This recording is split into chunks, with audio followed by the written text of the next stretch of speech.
Assalamualaikum warahmatullahi wabarakatuh.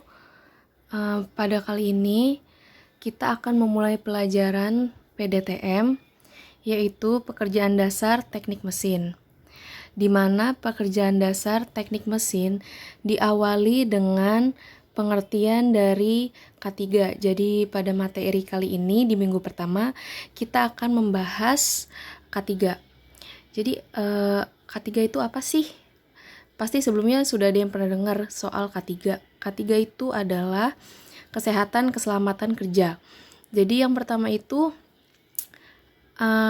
kesehatan kerja. Apa sih kesehatan kerja itu? Jadi kesehatan kerja itu adalah suatu kondisi kesehatan yang bertujuan agar masyarakat pekerja memperoleh derajat kesehatan setinggi-tingginya, baik jasmani, rohani, maupun sosial dengan usaha pencegahan dan pengobatan terhadap penyakit atau gangguan kesehatan yang disebabkan oleh pekerjaan dan lingkungan kerja maupun penyakit umum. Lalu keselamatan kerja. Tadi kan kesehatan kerja dan sekarang keselamatan kerja. Apa sih bedanya keselamatan kerja dan kesehatan kerja?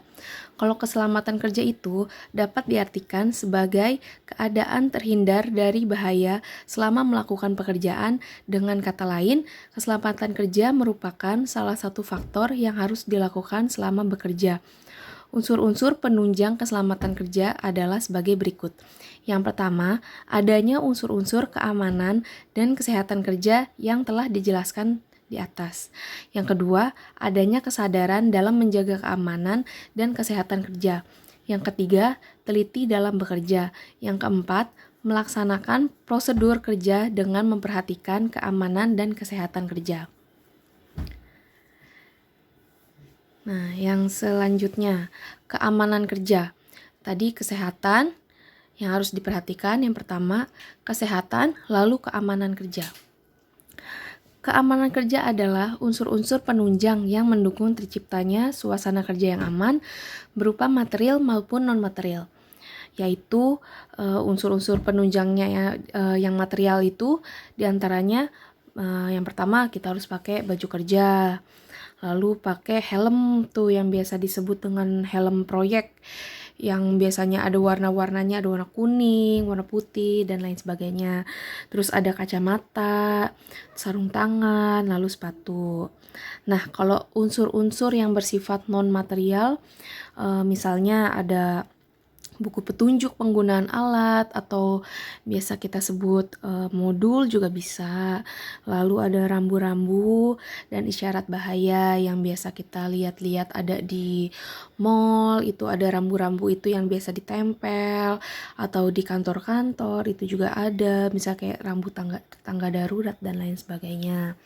Terus himbauan-himbauan, terus sama petugas keamanan itu penunjang keamanannya, jadi harus ada petugas keamanannya, bisa ada security seperti itu. Lalu jadi bisa disimpulkan pengertian K3 secara umum itu adalah upaya perlindungan bagi tenaga kerja agar selalu dalam keadaan sehat dan selamat selama bekerja di tempat kerja. Jadi supaya kita dalam keadaan sehat dan selamat untuk menghindari resiko-resiko yang ada di tempat kerja. Jadi tempat kerja itu ada yang ruang tertutup dan ruang terbuka. Seperti itu. Nah, ada alat keselamatan kerja. Jadi misalnya di ruangan itu harus ada alat-alat keselamatan kerja. Jadi yang pertama, misalnya kita berada di dalam ruangan, itu harus ada pertama itu alat pemadam kebakaran atau biasa disebut dengan hidran. Yang biasa kotak merah kalian suka lihat di dalam ruangan itu namanya hidran. Lalu ada washer, yaitu untuk cuci muka. Lalu water shower, air yang mengalir. Terus kotak P3K atau pertolongan pertama pada kecelakaan yang biasa kotak putih gitu. Lalu ada jas lab yang biasanya warnanya juga putih, agak panjang. Nah, biasanya nih yang anak-anak IPA tahu nih, jas lab. Terus peralatan pembersih, obat-obatan, kapas, atau plester untuk membalut luka gitu. Nah, ini ada syarat-syarat laboratorium yang baik. Yang pertama itu kondisi ruangannya, susunan ruangannya, kelengkapan peralatan keselamatan. Nah, terus harus ada nomor telepon penting. Kan kita suka lupa tuh nomor telepon pemadam kebakaran, petugas medis gitu, atau polisi dan lain-lain. Lalu ruang laboratorium yang memiliki ventilasi yang baik. Jadi harus ada sirkulasi udara yang baik supaya tidak pengap, tidak lembab, banyak lumut gitu. Itu jadi harus baik sistem sirkulasi udaranya. Terus ruangan lab juga harus rapi. Terus alat keselamatan kerjanya harus selalu ada, yang tadi kayak kotak P3K dan alat pemadam. Terus harus ada jalur evakuasi yang baik juga kalau terjadi kebakaran atau keadaan yang tidak diinginkan. Nah, APD-nya itu seperti apa? Nah, APD itu singkatan dari alat pelindung diri. Jadi, alat pelindung diri ini adalah peralatan yang akan melindungi pengguna terhadap resiko kesehatan atau keselamatan di tempat kerja. Nah, alat pelindung diri ini seperti yang sudah ada di gambar. Itu ada helm. Nah, ini helmnya bentuknya seperti ini. Ini khas banget, yaitu helm proyek. Terus ada sarung tangan, ada pelindung mata, yaitu kacamata. Nah, terus pakaiannya itu khusus agar tidak terkena zat-zat atau seperti misalnya kita lagi ngebubut, itu badan biasa kita pakai wear pack ya, seharusnya kalau misalnya kita lagi praktek itu nggak kena serbuk-serbuknya.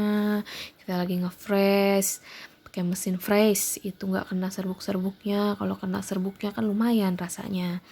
Terus pakai sepatu juga, misalnya kalau ngelas ketetesan, pakai sepatu safety, jadi nggak bolong itu sepatu. Kalau pakai sepatu biasa kena percikan las, kena elektrodanya bisa bolong gitu. Bisa dilihat ya, diperhatiin dari atas sampai bawah apa aja yang harus dipakai. Lalu bahaya yang dapat terjadi saat bekerja dan jenis APD yang harus digunakan. Nah, misalnya kita mata nih. Mata bahayanya itu radiasi.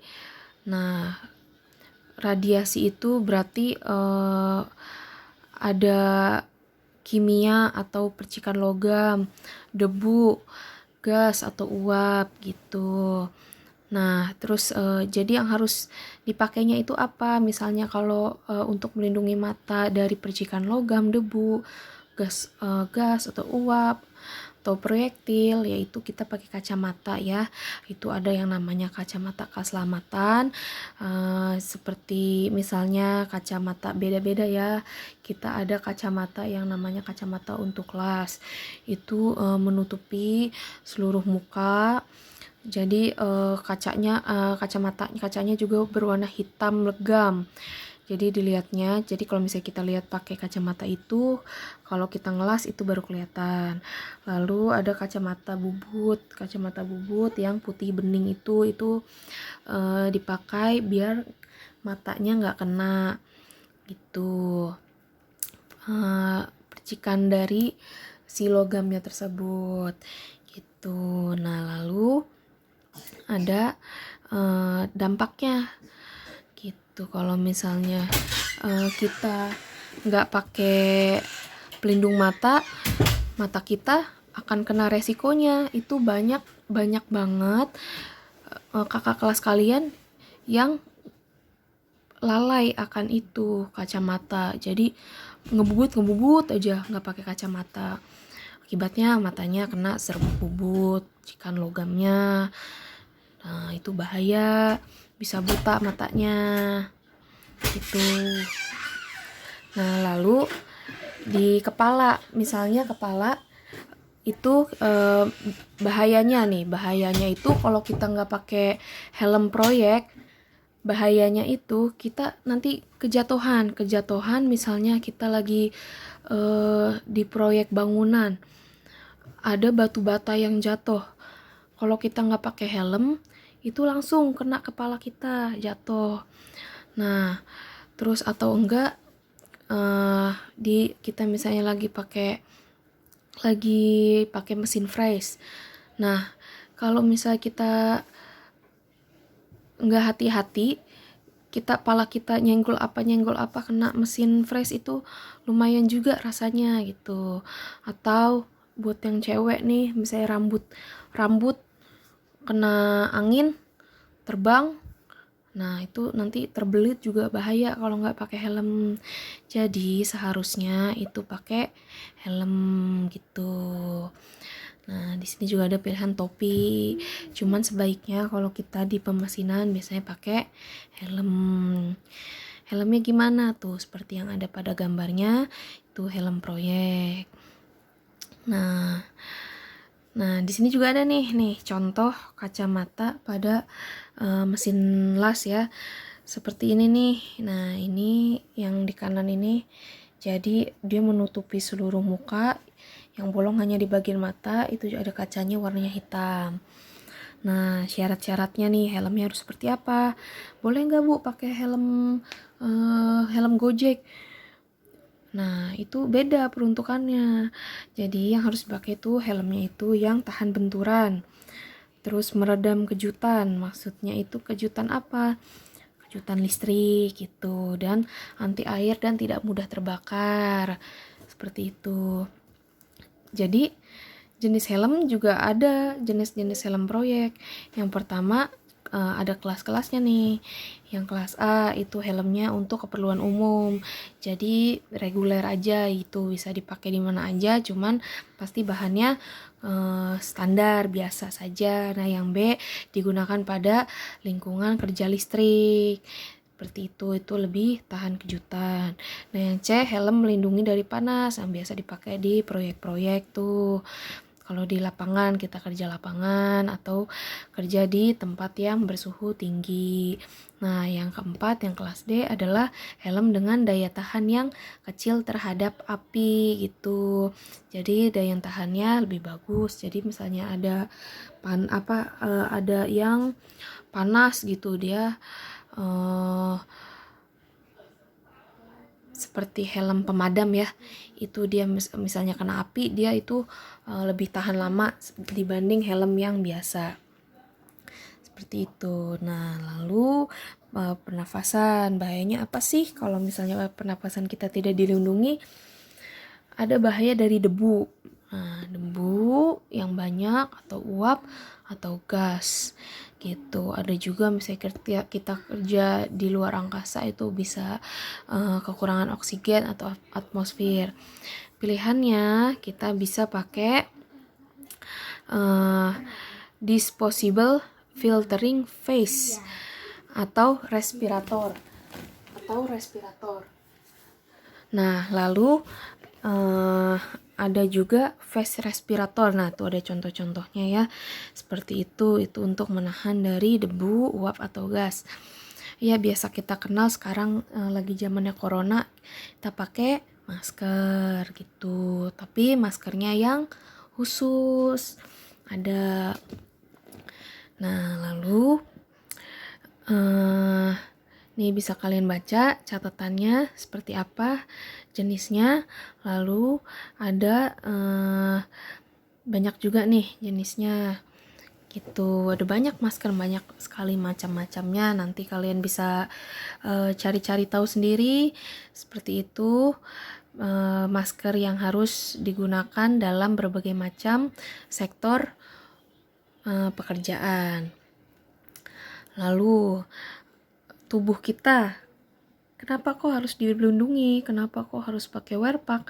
Karena yang pertama, kalau kita kerja di suhu yang ekstrim atau cuaca yang buruk. Misalnya nih, kalian kerja di pabrik mobil. Pabrik pembuatan mobil itu panas banget karena di situ ada oven, ada cat, harus dicat, ada bagian pendinginan. Wah, itu suhunya berbeda-beda. Jadi seragam yang harus dipakai atau APD, alat pelindung diri yang dipakai itu juga berbeda-beda gitu. Jadi pakaiannya itu juga harus, misalnya kita kerja di tempat laboratorium, itu harus tahan bahan kimia. Misalnya kita kerja lagi mengerjakan mesin di mesin bubut atau mesin fresh atau CNC, terus tahan dari percikan logam kayak gitu. Nah, terus misalnya kita kerja, jadi tergantung kita kerjanya di mana, itu ada pakaian yang harus disesuaikan gitu. Tuh ada banyak pilihan-pilihannya. Yang biasa kita pakai adalah wear pack. Nah, wear pack itu wajib dipakai saat kita sedang praktek. Nah, kayak kita sekarang nih, ini lagi teorinya dulu. Nanti kalau keadaan sudah lebih baik, kita akan praktek di sekolah. Yang pertama itu biasanya kita nanti praktek kerja bangku. Ya gimana tuh, Bu? Praktek kerja bangku. Nah, nanti biasanya kita bikin suatu alat menggunakan alat-alat yang konvensional. Pakai bubut nggak, Bu? Atau pakai mesin fresh nggak, Bu? Belum. Jadi kita belum pakai mesin-mesin yang bisa kita gerakan dengan listrik. Jadi kita masih pakai yang konvensional. Kita ngikir sendiri, kita gergaji sendiri pakai tangan ya. Jadi nanti ada saatnya saya memperkenalkan alat-alat tersebut setelah kita bahas APD. Nah, jadi balik lagi, bagaimana tuh baju-bajunya harusnya tahan api atau bagaimana? Sama, tergantung, disesuaikan. Ada yang baju yang tahan api, yang anti statis, yang anti kimia, yang kedap air, dan lain-lain. Lalu ada alat pelindung kaki. Alat pelindung kaki itu bisa sepatu seperti itu, lalu ada kaos kaki juga, cuman untuk menghindari tusukan benda tajam atau terbakar zat kimia atau kena kita kan teknik pemesinan ada ngelas atau kena elektrodalas. Nah, kita harus pakai sepatu yang sesuai dengan standar. Bukan sepatu NB, bukan. Jadi kita ada yang namanya sepatu safety. Nah, sepatunya seperti itu tuh gambarnya tuh. Gitu. Jadi sepatunya itu nanti ujungnya itu, konstruksinya itu dia dilapisi dengan baja. Nah, kayak gitu. Jadi kalau misalnya kejatuhan apa itu nggak sakit, nggak langsung bonyok. Kalau sepatu NB kan kita kejatuhan misalnya kejatuhan besi, kan kita nanti megang-megangnya besi ya. Kalau kita kejatuhan besi, kaki kita langsung sakit karena sepatu kan empuk ya. Kalau ini sepatu safety itu atasnya ada bajanya. Nah, bawahnya itu karetnya khusus. Jadi kalau kita di tempat licin, kita juga tidak akan tergelincir gitu. Nah, lalu alat pelindung tangan. Nah, alat ini terbuat dari berbagai macam bahan disesuaikan dengan kebutuhannya. Yang pertama ada sarung tangan kain. Digunakan untuk memperkuat pegangan supaya tidak meleset. Yang kedua ada sarung tangan abses. Digunakan terutama untuk melindungi tangan terhadap bahaya panas. Yang ketiga, sarung tangan kulit digunakan untuk melindungi tangan dari berbagai macam benda tajam pada saat mengangkat suatu barang. Yang keempat, sarung tangan karet digunakan pada waktu pekerjaan pelapisan logam. Gitu. Jadi nanti disesuaikan dengan pekerjaan kita gitu saat nanti di dunia kerja. Nah, yang ini nih yang terakhir kita bahas nanti adalah safety preventif untuk keselamatan kerja. Nah, ini untuk minggu depan. Untuk hari ini cukup ada pengenalan K3 dan APD yang ada. Untuk tugas nanti saya tulis di Google Classroom. Untuk materi harap dipahami dengan baik-baik. Oke, wassalamualaikum warahmatullahi wabarakatuh.